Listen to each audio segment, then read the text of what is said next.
Several comprehensive websites offer explanations of electrical calculations. Electric-Calc, found at www.electrocalc.com, offers a user-friendly interface with step-by-step explanations covering a wide range of electrical calculations, including motor calculations, voltage drop, and resistor circuits.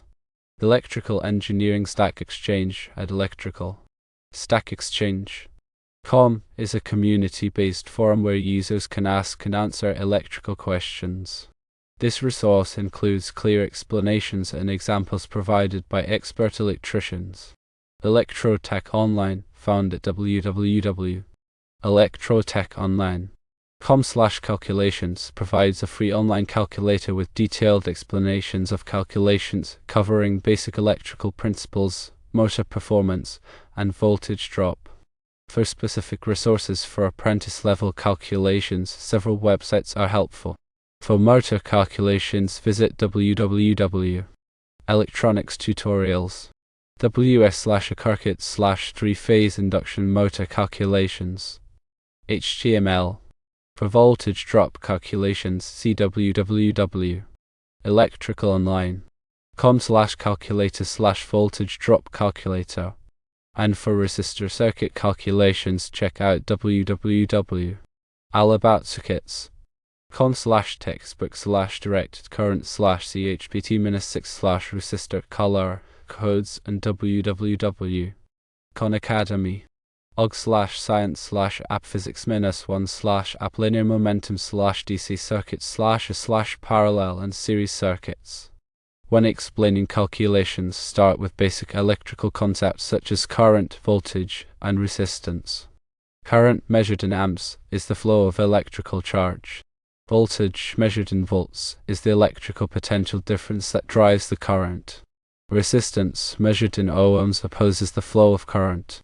Ohm's law is fundamental, stating that voltage equals current times resistance, expressed as volts equals amps times ohms.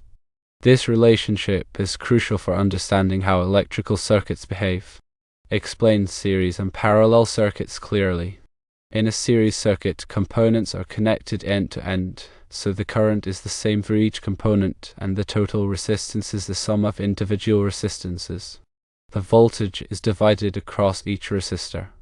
In a parallel circuit, components are connected side by side, so the voltage is the same across each component, and the total resistance is less than the smallest individual resistance.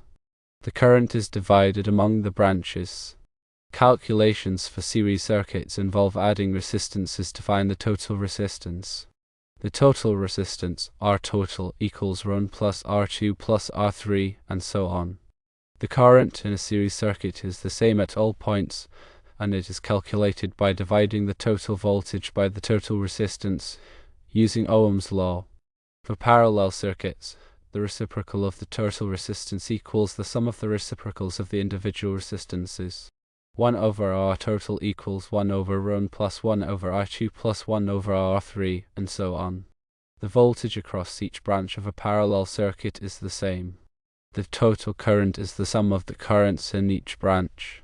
When dealing with motor calculations, focus on key parameters like horsepower, voltage, current, and efficiency. Horsepower is the mechanical power output of the motor. Voltage is the electrical potential required to operate the motor. Current is the electrical current drawn by the motor. Efficiency is the ratio of mechanical power output to electrical power input, typically expressed as a percentage. To calculate the full load current of a motor, use the formula current equals horsepower times 746, divided by volts times efficiency times the power factor. The factor 746 converts horsepower to watts. Efficiency and power factor are typically provided on the motor's nameplate. The National Electrical Code, or NEC, provides guidelines for motor circuit protection. NEC Table 430.52 determines the maximum size of overcurrent protection for motor circuits based on the motor's full load current.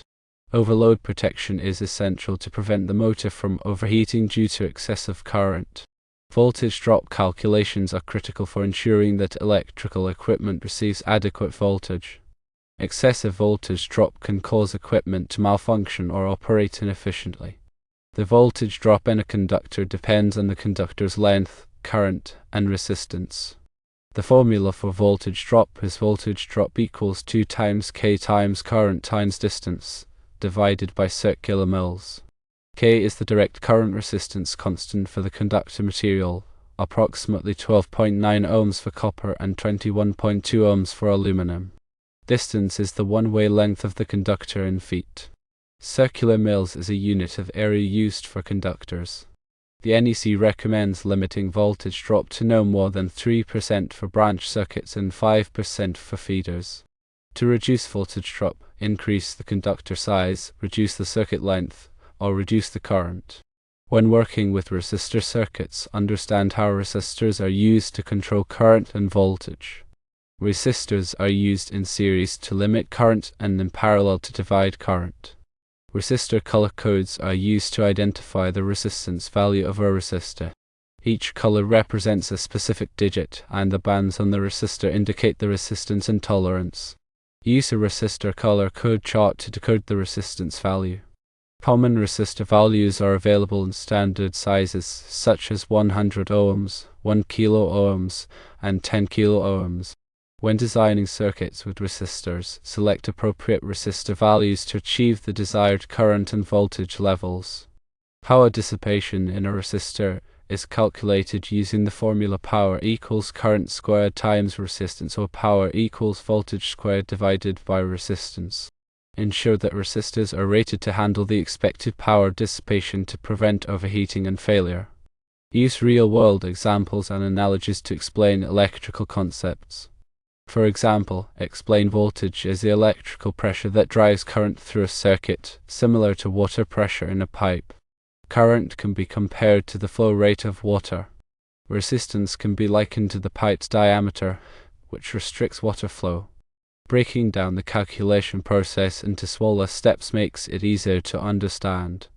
Instead of presenting a complex formula all at once, explain each component of the formula and its purpose. Provide step-by-step instructions for solving calculation problems. Encouraging questions and participation is essential for effective learning. Create a supportive environment where it is okay to ask questions, even if they seem basic. Answer questions patiently and thoroughly. Ask the apprentice to explain the concepts in their own words to ensure they understand them. Use visual aids, such as diagrams and graphs, to illustrate electrical concepts and circuits. Diagrams can help visualize the flow of current and voltage in a circuit. Graphs can show the relationship between different electrical parameters, such as voltage and current. Be patient and supportive, recognizing that understanding these concepts takes time. Electrical calculations can be challenging, and it may take time for the apprentice to grasp the concepts fully. Provide encouragement and positive feedback. Celebrate small successes and milestones to build confidence. Review the calculations regularly to reinforce understanding and retention. Provide additional practice problems to help the apprentice develop their skills. Offer help and guidance as needed. Understanding voltage drop is crucial in electrical systems to ensure that equipment operates efficiently and safely. Voltage drop refers to the reduction in voltage that occurs as electrical current flows through a conductor. Several factors contribute to voltage drop, including the conductor's resistance, length, and the amount of current flowing through it. The longer the conductor and the higher the current, the greater the voltage drop. High resistance in the conductor also increases voltage drop. Excessive voltage drop can lead to various problems. It can cause lights to dim, motors to run inefficiently, and heating elements to produce less heat. In severe cases, it can even damage equipment or create a fire hazard. Therefore, it is essential to calculate and minimize voltage drop in electrical systems. The National Electrical Code, or NEC, provides guidelines for acceptable voltage drop levels. It recommends a maximum voltage drop of 3% for branch circuits and 5% for feeders. Branch circuits supply power to individual outlets or equipment, while feeders carry power from the service entrance to branch circuit panels. Several methods can be used to calculate voltage drop. One common method is to use the voltage drop formula, which takes into account the conductor's resistance, length, and current. Online voltage drop calculators are also available, which simplify the calculation process. These calculators typically require you to input the conductor size, length, current, and voltage to determine the voltage drop percentage. To minimize voltage drop, several strategies can be employed.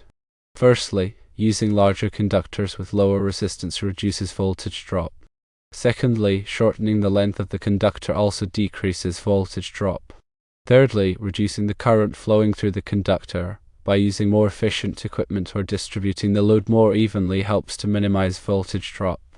Additionally, using conductors with higher conductivity materials such as copper instead of aluminum can reduce voltage drop.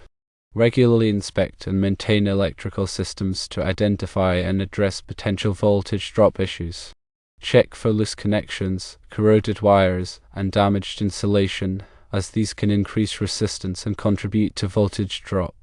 Use appropriate wiring methods and follow NEC guidelines to ensure that electrical systems are installed correctly and safely.